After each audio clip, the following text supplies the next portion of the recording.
José Roberto Matos.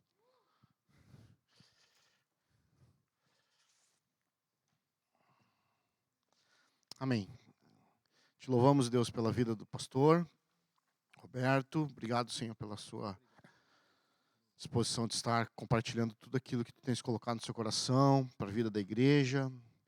Nos ajuda, Senhor, nos dá discernimento, entendimento, Senhor, da tua ministração nessa manhã. Em nome de Jesus, usa o teu filho, Deus. Em nome de Jesus. Amém. Amém. Glória a Deus.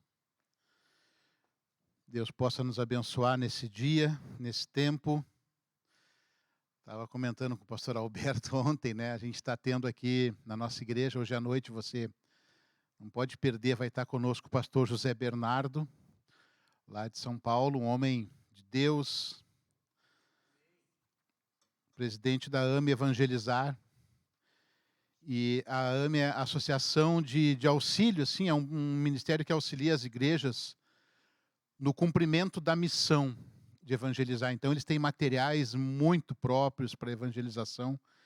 E esse homem é um excelente orador, um pregador, assim, muito abençoado, muita sabedoria. De modo que, ouvindo ele, eu disse, agora vão lá me ouvir domingo de manhã, não tem comparação. Mas, graças a Deus, o pastor Alberto está aqui. Eu agradeço muito que ele possa descer um nível agora para nos ouvir. Mas vendo assim o pastor Eloy cantar, né? Lembrei do Salmo 137, né? Que o Salmo 137, não precisa abrir, tá? Eu vou ler aqui para vocês, diz assim: junto aos rios de Babilônia nos assentamos e choramos, lembramo-nos de Sião. E nos salgueiros que há no meio dela, penduramos as nossas harpas. Pois aqueles que nos levaram cativos nos pediam canções, e os que nos atormentavam, que os alegrássemos, dizendo, cantai-nos um dos cânticos de Sião. Aí o versículo 4, que é muito, muito, muito forte, diz assim, como, porém, entoaremos o cântico ao Senhor em terra estranha? Se eu me esquecer de ti, ó Jerusalém, que a minha mão direita perca a destreza e que se apegue a língua ao paladar, se não me lembrar de ti, se não preferir Jerusalém, a minha maior alegria. Isso era um cântico de lamento, sabe?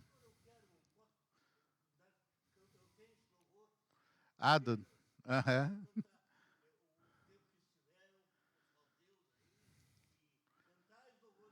Aham. Isso mesmo aí, então. Domingo que vem já te prepara, então, tu vai cantar bastante. Amém. Isso aqui fala, assim, de um momento que eles estavam cativos, né? E aqueles que os levaram cativos, que eram os assírios lá, eles diziam, aí, canta para nós um cântico aí. Canta para nós aí aquelas músicas de vocês aí. É como se alguém levasse você preso lá para o Carandiru, para o Presídio Central, e aí diz assim, ó, e aí, canta agora, entra na minha casa, canta agora. E a pessoa, imagina, tu preso, e eles diziam, não, nós não podemos cantar, como podemos entoar cânticos? Eles penduraram as harpas nos salgueiros, ou seja, eles estavam chorando junto aos rios da Babilônia. Era um lamento, mas eles disseram assim, né? Olha, se eu me esquecer de Jerusalém, que a minha mão perca a sua destreza, que a minha língua se apegue ao paladar, ou seja, eles tinham Jerusalém ainda na sua mente, eles sabiam a sua identidade, embora cativos, eles permaneciam com isso, sabe? E muitas vezes a gente é assim, a gente está passando por problema, por tribulação, a gente está passando por perseguição de tudo que é jeito, mas a gente lembra do Senhor, é em Sião, é o Senhor, é Jerusalém. É Ele que é o motivo. Ele é o motivo do nosso cântico, da nossa fé. Ele é o autor e consumador da nossa fé. Glória a Deus por isso, amém?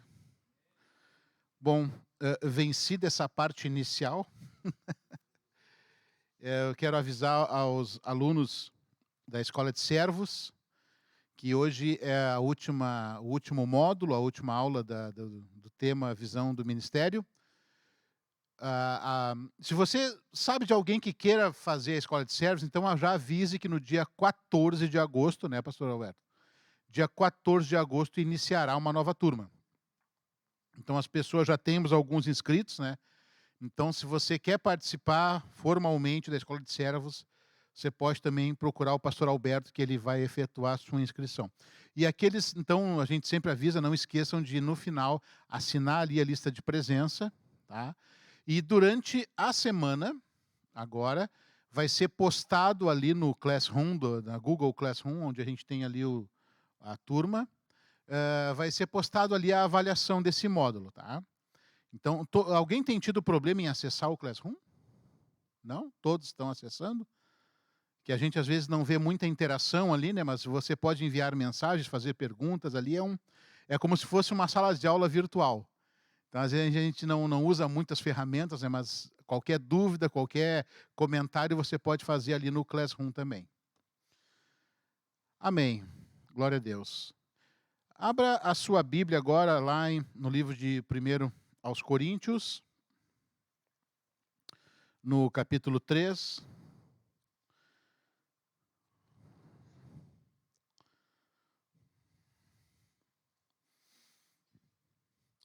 A gente vai falar agora, nesse último módulo, um pouco mais sobre as nossas bases e a nossa fé, aquilo que nos baseia. Amém. Existe um conceito que é muito difundido no meio evangélico, um conceito de cobertura espiritual. Já ouviu falar disso? Cobertura espiritual? Então, isso dá a ideia de um guarda-chuva ou de alguém que está protegendo, sabe? Quando você está na chuva, o guarda-chuva funciona como uma cobertura, funciona como uma proteção. Isso dá a ideia de algo que nos acolhe, que nos indica. E quando nós falamos de cobertura espiritual, nós estamos falando de edificação. Então, na verdade, nós somos um pouco avessos a esse termo chamado cobertura, porque ele dá uma ideia de algo que está acima, né? E isso dá a ideia de um maior protegendo um menor, e não é essa a ideia. A Bíblia fala que nós temos que servir de suporte, né? Então, suportai-vos uns aos outros, quando é falado ali pelo apóstolo, não quer dizer que você tem que suportar alguém que é insuportável. Sabe? Mas é insuportável, tem que suportar. Não é essa a ideia. A ideia é que você sirva de suporte. O que é um suporte? É algo que sustenta, algo que serve como base, e não como cobertura, mas uma base. Então, você vai ser muito mais gratificante e muito mais efetivo na sua vida com Deus, que alguém sirva como base, como suporte, muito mais do que como cobertura. Então, dentro dessa ideia, sabe, de vida com Deus, e tendo como base, esse versículo aqui ele é muito interessante. Capítulo 4, versículo 10 e 11 de 1 Coríntios diz assim: segundo a graça de Deus que me foi dada, pus eu, como sábio construtor, o fundamento, e outro edifica sobre ele. Mas veja cada um como edifica sobre ele. Pois ninguém pode pôr outro fundamento além do que já está posto, o qual é Jesus Cristo. E se alguém sobre esse fundamento levantar um edifício de ouro, prata, pedras preciosas, madeira, feno, palha, a obra de cada um se manifestará, porque o dia a demonstrará. E pelo fogo será revelada, e o fogo provará qual seja a obra de cada um. Se a obra que alguém edificou sobre ele permanecer, esse receberá galardão. Se a obra de alguém se queimar, sofrerá perda. O tal será salvo, todavia, como pelo fogo. Não sabeis vós que sois santuário de Deus e que o Espírito de Deus habita em vós? Se alguém destruir o santuário de Deus, Deus o destruirá, pois o santuário de Deus, que sois vós, é sagrado. Olha só. O que Paulo está se referindo aqui? Paulo está se referindo aqui como alguém que, como um sábio, ele se refere a ele mesmo como um sábio construtor. Essa palavra aqui, construtor, que foi traduzido no nosso português, o original do grego é arquitecton. Não precisa nem dizer o que é o significado, né?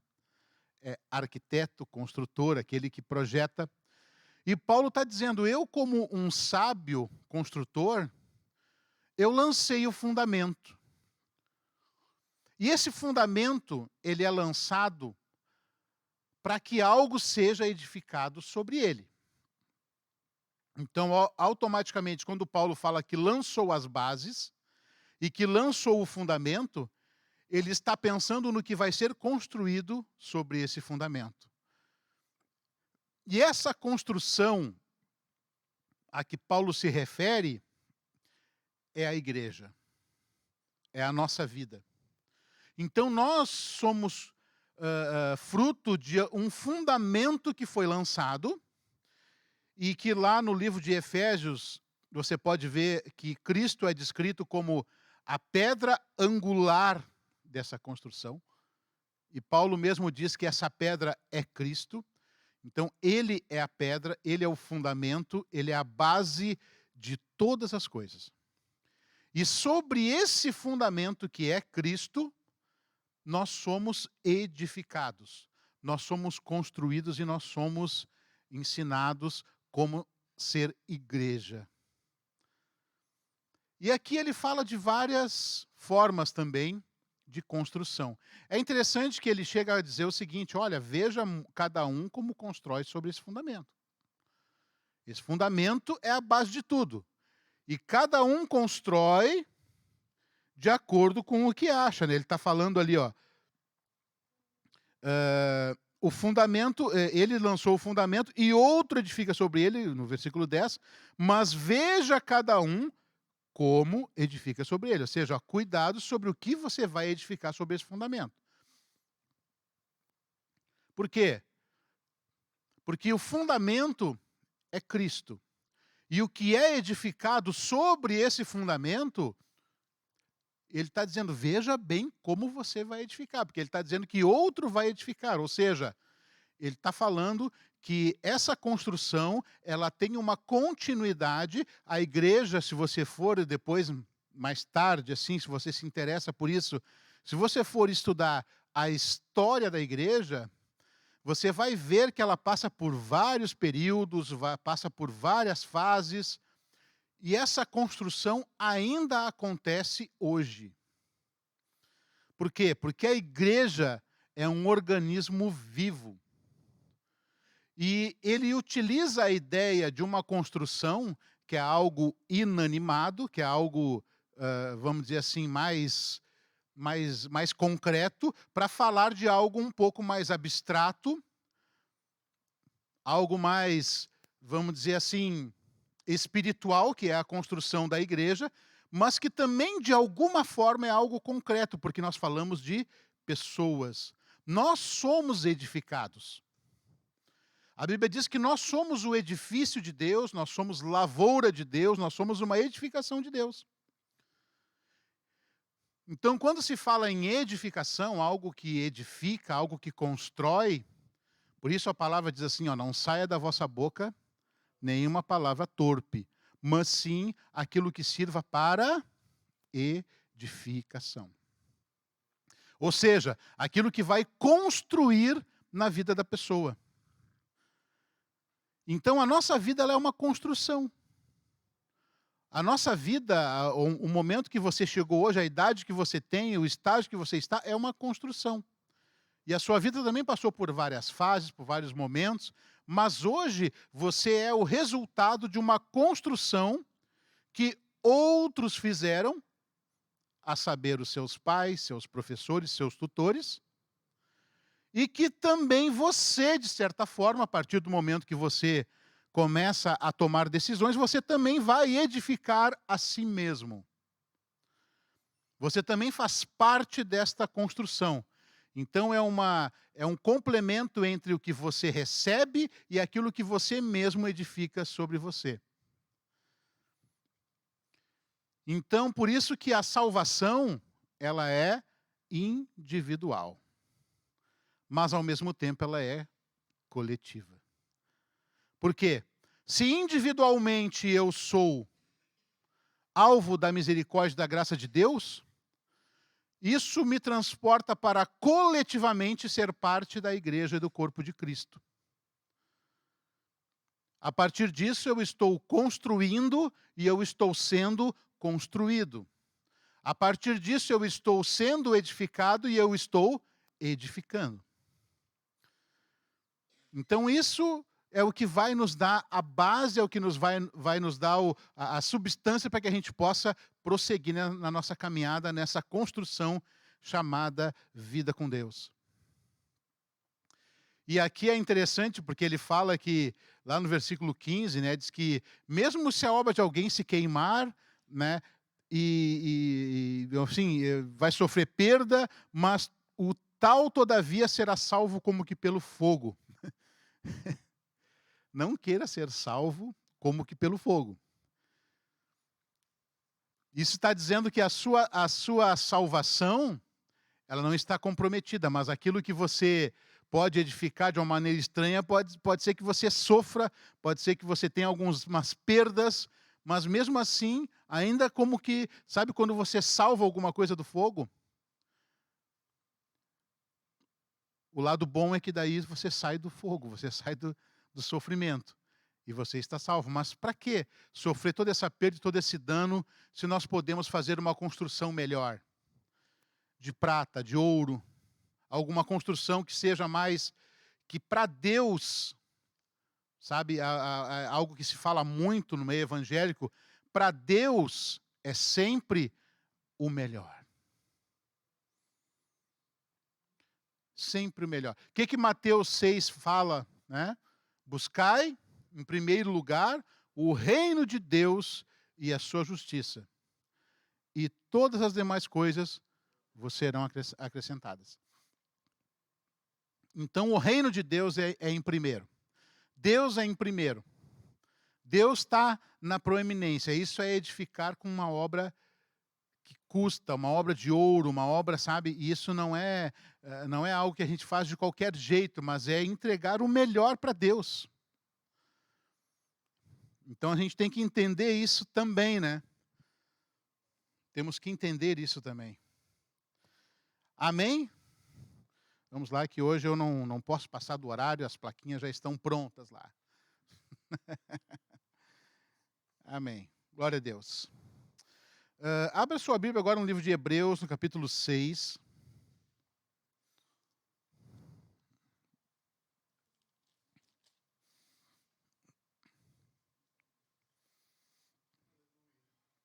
Amém. Jesus é o fundamento. Aleluia.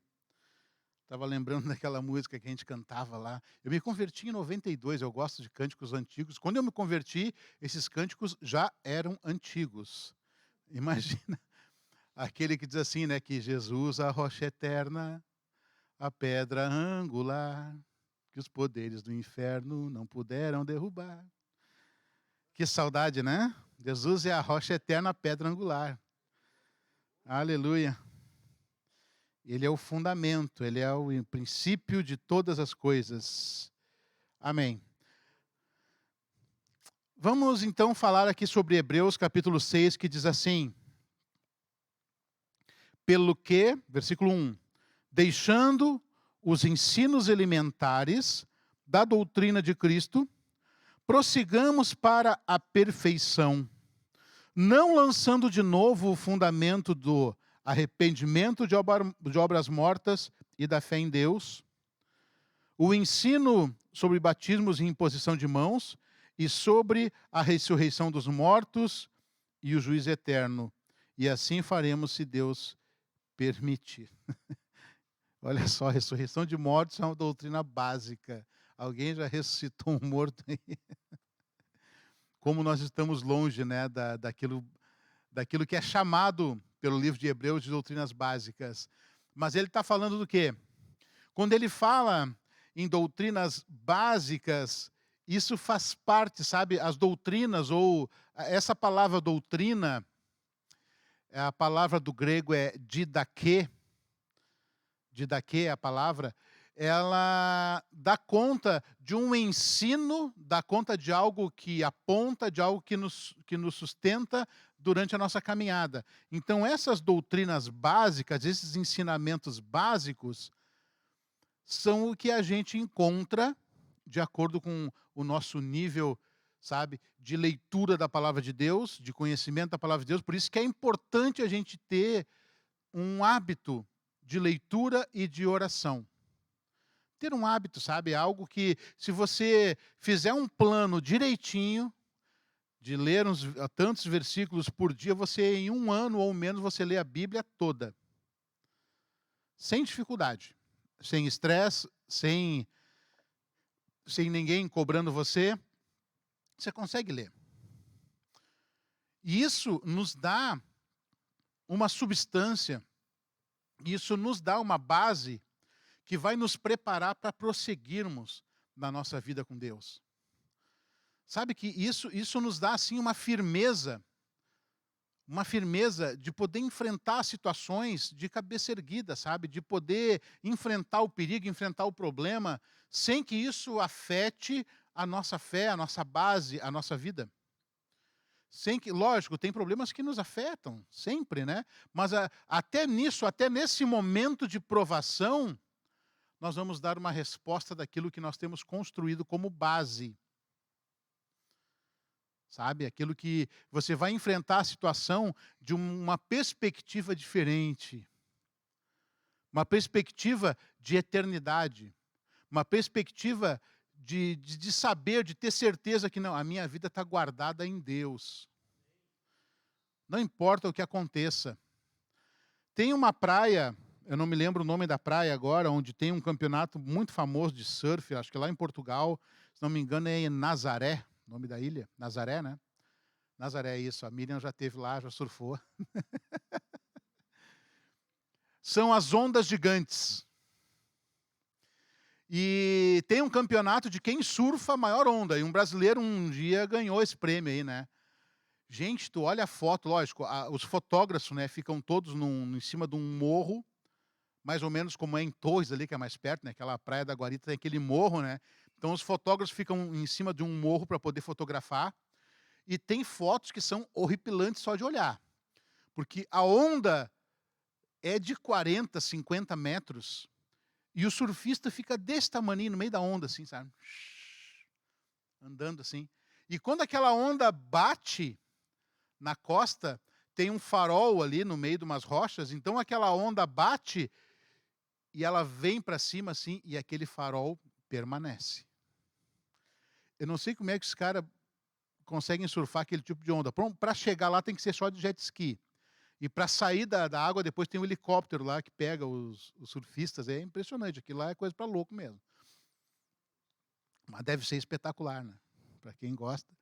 Mas o que me chama a atenção é isso, é que sempre aquelas ondas vêm e batem naquelas pedras, e batem naquela base, e aquele farol está lá. Em todas as fotos tem aquele farol famoso que está lá naquela praia.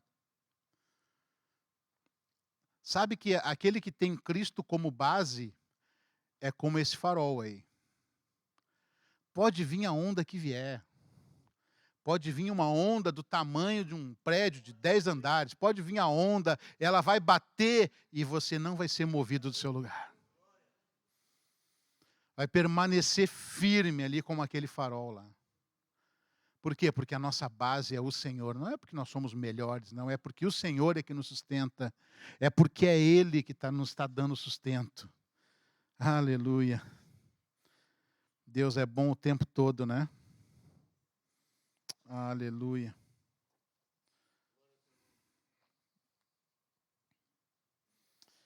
Aleluia, Jesus.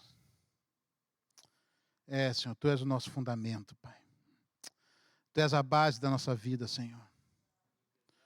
Oh, Deus, Tu és a pedra angular, Pai. Tu és o que nos sustenta, Tu és o que nos mantém de pé, Senhor. Aleluia. A nossa esperança é o Senhor. Amém. Então, dentro disso, meus queridos irmãos, dentro dessa ideia de Cristo como pedra fundamental, dentro dessa ideia da palavra de Deus como fazendo parte dessa construção, a nossa vida como resultado dessa construção. Sabe que quando eu me converti, eu tinha no meu coração assim um desejo de que alguém que conhecesse as Escrituras me pegasse pelo braço assim e saísse caminhando comigo e dissesse assim: agora tu pergunta o que tu quiser que nós vamos falar sobre isso. Porque quando a gente chega na igreja, a gente tem muitas questões e muitas dúvidas. A gente pergunta coisas assim no nosso coração, de, e agora? Será que se eu morrer amanhã eu vou para o céu? E a minha família e meus irmãos? E agora? Será? A gente tem muitos questionamentos assim, né? Tá, mas por que se fala sobre ressurreição, mas eu nunca vi ninguém voltar dos mortos? Por que se fala sobre profecia, mas às vezes a gente vê umas pessoas dando uma profecia errada? Por que se fala sobre isso e acontece aquilo? Porque a gente começa a observar, nosso primeiro nível de observação é ao nosso redor, sabe? As pessoas que estão nos cercando, as pessoas que estão ali, a nossa comunidade, a nossa igreja local, é aquilo que vai nos dar a referência do que é o reino de Deus. Então, por isso que é importante a gente conhecer os fundamentos para poder auxiliar quem está chegando a não errar, a não tomar caminhos tortuosos. Eu lembro que quando eu me converti, tinha um rapazinho que chegou lá no final do culto, assim, e a gente parou para conversar. E ele assim, irmão, estou numa luta assim, eu estou tentando seguir com Deus e a minha vida, mas tem uma coisa assim que está me prendendo. Eu digo, é mesmo? O que foi? E eu nem sabia o que era isso, né? Mas ele, é o jogo do bicho. Será que eu estou errado? Eu digo, e agora, cara, jogo do bicho, meu? Isso me prende. Eu não estou bebendo mais, eu não estou mais, sabe, saindo na noite, mas o jogo do bicho, será que é de Deus? E aí a única resposta que eu tive para ele foi a seguinte: meu irmão, pensa comigo, o jogo é de quem? É do bicho, né? Então, se o jogo é do bicho, não é de Deus, né, cara? Aí eu dei essa palavra assim e saí, né? Tá, beleza. Isso foi no início da minha vida cristã. Passados uns 10 anos, mais ou menos, eu encontrei de novo essa mesma pessoa lá na igreja lá. A mesma pessoa, conversando. E aí, irmão, tudo bem? Fazia tempo que eu não te vejo. Tudo bem, como é que tá? Beleza. Eu digo, e aí, cara, como é que tá a tua vida com Deus? Tá bem? E ele, não, tô bem, tô certo, só tem uma coisa que eu tô preso, né? Eu digo, não. E eu esperando, não pode ser, né? E ele assim, o jogo do bicho. Eu digo, não.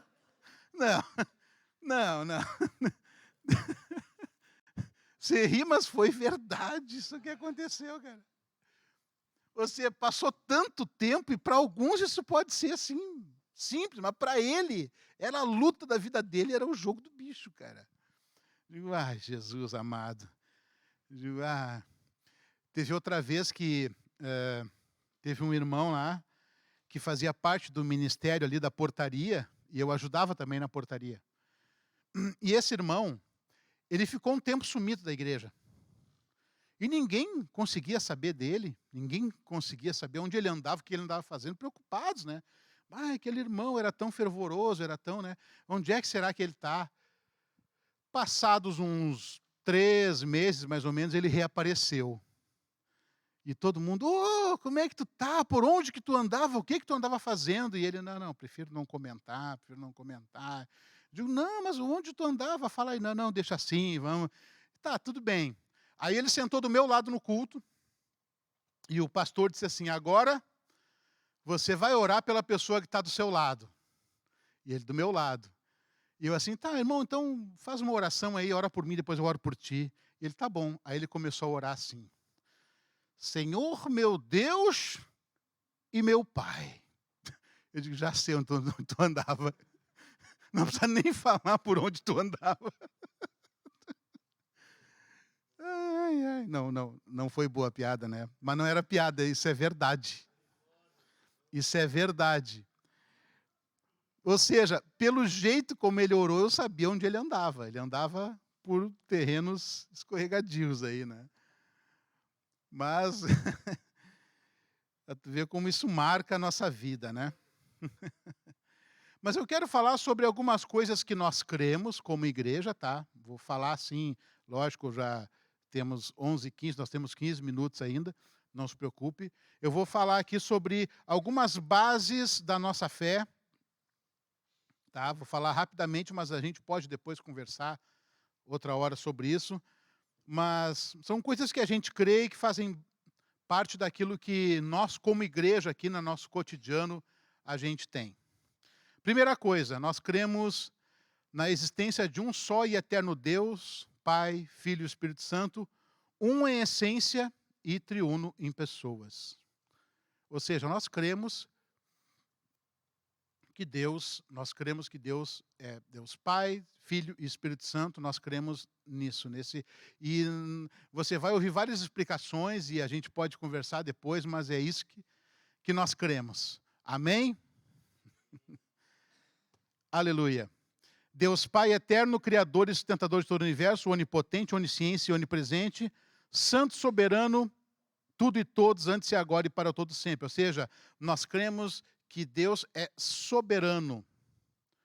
A soberania de Deus é indiscutível, Ele é onipresente, onisciente, nós não temos dúvida de que Deus é soberano. Teve uma polêmica muito grande quando um pastor falou que Deus não existe. E aí depois eu fui buscar essa explicação, digo, não, ele não pode ser louco de ter falado que Deus não existe, né? Ele quis dizer com essa frase de efeito, que foi muito mal colocada, que Deus, ele não existe no sentido de ser criado. Porque a Bíblia diz que ele não tem princípio nem fim, ele é o alfa e o ômega, ou seja, não existe uma data em que Deus nasceu. Deus é. Então ele é. E todas as coisas a partir disso vieram a existir. Coisas que não eram passaram a ser. O que não é o caso de Deus. Deus sempre é e sempre será. Não existe essa... Então nós cremos nisso, nós cremos que Deus ele é atemporal. Ele não tem uma data de início e uma data de fundação. Assim como nós temos uma data de início e provavelmente, né, teremos uma data de término aqui nesse, vamos dizer assim, nesse corpo corruptível, né, mas eternamente estaremos com o Senhor. Amém? Deus Filho eterno, unigênito de Deus, Pai encarnado, imaculado, Cordeiro de Deus, morto e ressurreto, único mediador entre Deus e os homens. Ou seja, Cristo é o único mediador, é o único caminho que une o homem a Deus. Uma vez eu estava num evangelismo e eu quis fazer uma frase de efeito, assim, né? E os irmãos estavam comigo, ficaram apavorados. Eu disse, olha, eu quero dizer para vocês que todos os caminhos levam a Deus. Eu digo, o que é isso? O que é isso? O que está dizendo? E eu vi que eu pisei na bola e eu dei uma emendada. Não. O que eu quis dizer é que todos os caminhos levam para Jesus. Mas Jesus é o único caminho que leva a Deus. Deu uma consertada, né?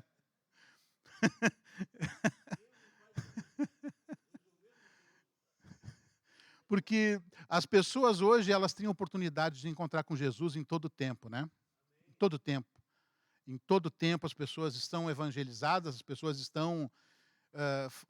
o evangelho, ele é falado, as pessoas têm consciência. Hoje, eu não sei se alguém, talvez uma tribo remota, de uma tribo isolada, que não tenha contato com a civilização, mas no mundo hoje globalizado que nós vivemos, é muito difícil que uma pessoa não tenha ouvido falar de Jesus.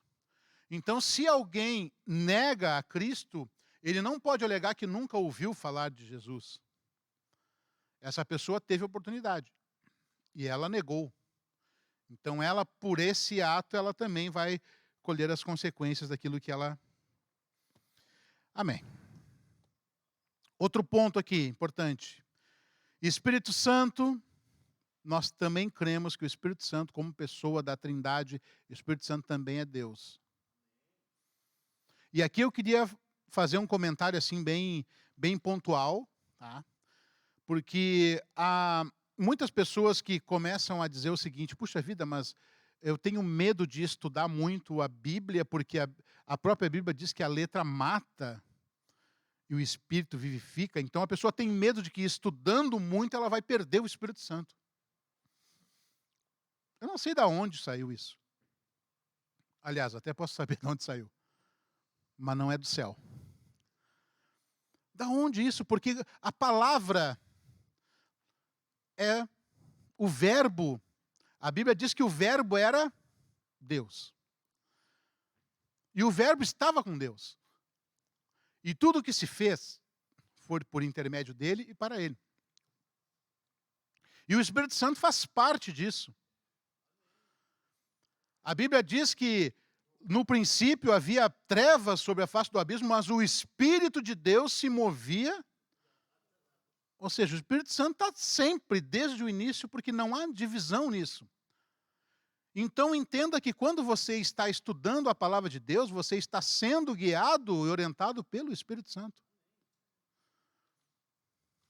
Você está sendo direcionado pelo Espírito Santo. E evidentemente que essa palavra vai entrar no seu coração e vai causar o efeito através da ação do Espírito Santo. Então não tem como separar o Espírito Santo da equação. Então, logicamente, que quanto mais eu me encher da palavra, eu estou me enchendo do Espírito Santo. Quando a Bíblia diz enchei-vos do Espírito, é encher-se da palavra. É encher-se daquilo que nos dá a ideia exata do que é a natureza de Deus. Nos dá a ideia exata daquilo que... Ou seja, não tenham medo. Não tenham medo de estudar teologia, de estudar, porque é o Espírito Santo que nos conduz.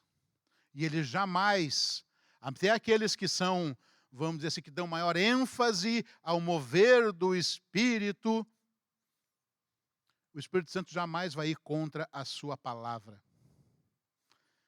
O Espírito Santo, ele está junto com a palavra, junto com o Pai, ou seja, não há diferenciação.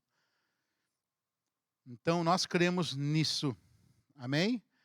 Outro item importante, a inspiração divina, veracidade e integridade da Bíblia, tal qual como foi revelado originalmente, e sua suprema autoridade em assuntos de fé e conduta. Nós cremos que a Bíblia, ela é a palavra de Deus. A Bíblia toda. Ela é a palavra de Deus.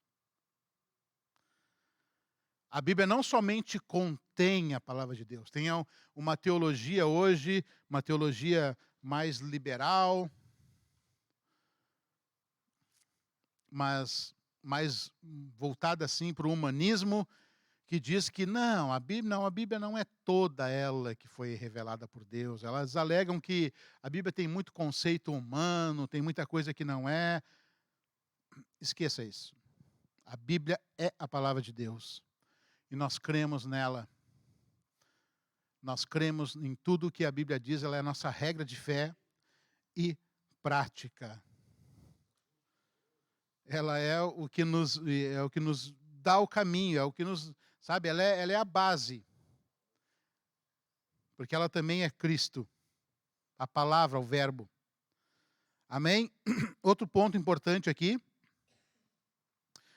A pecaminosidade universal e a culpabilidade de todos os homens desde a queda de Adão e a consequente sujeição de todos os homens à ira e à condenação de Deus e a corrupção e degeneração de todo o universo criado. Ou seja, não existe santo. Essa ideia de que os homens são todos eles já salvos, é uma ideia totalmente equivocada. Todo homem precisa se arrepender. E todo homem precisa do Evangelho. Todo homem precisa da cruz. Todo homem precisa do Cristo. A humanidade toda precisa do Cristo. Não há ninguém que possa se justificar, mas eu sou tão bonzinho, sou tão... Não interessa.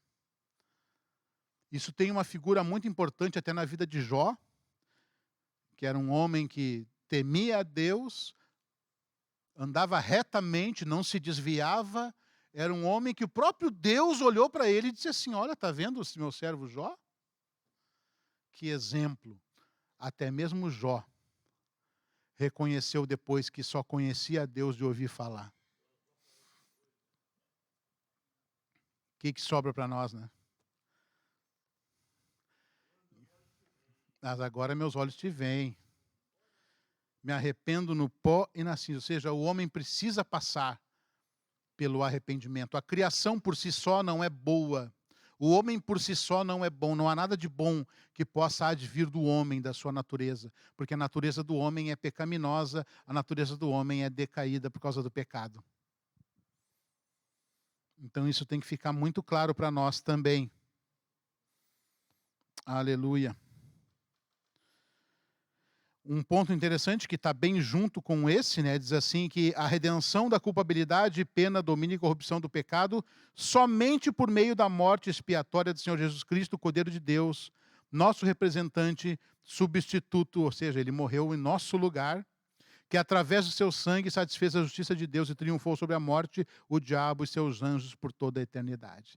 É somente através de Cristo, do sacrifício de Cristo Jesus. E esse sacrifício foi suficiente. Ele não deixou nenhuma obra por fazer. Então, se alguém chegar para você e disser assim, não, mas você se converteu, mas você ainda precisa se arrepender de alguma coisa lá do seu passado. Já ouviu essa historinha, né? A obra de Cristo foi completa. A obra de Cristo, ela não precisa de remendos. Ela não precisa de subterfúgios. Ela é completa em si mesma. Amém? Glória a Deus. Eu vou postar essa semana no grupo ali do Google Classroom, já resumo da aula anterior e dessa também, e também vai ser postado ali uma avaliação final, para que a gente possa, então, dar por encerrada esse módulo. Amém? E algumas coisas também aqui sobre bases e nossa base de fé, que a gente não conseguiu colocar aqui, vai ser colocado ali durante a semana. Amém, meus irmãos? Estamos em cima do horário, você pode se colocar em pé em nome de Jesus para a gente encerrar aqui a nossa reunião. Aleluia. Pai, obrigado, Senhor, por esse tempo. Obrigado pela vida de cada um dos meus irmãos.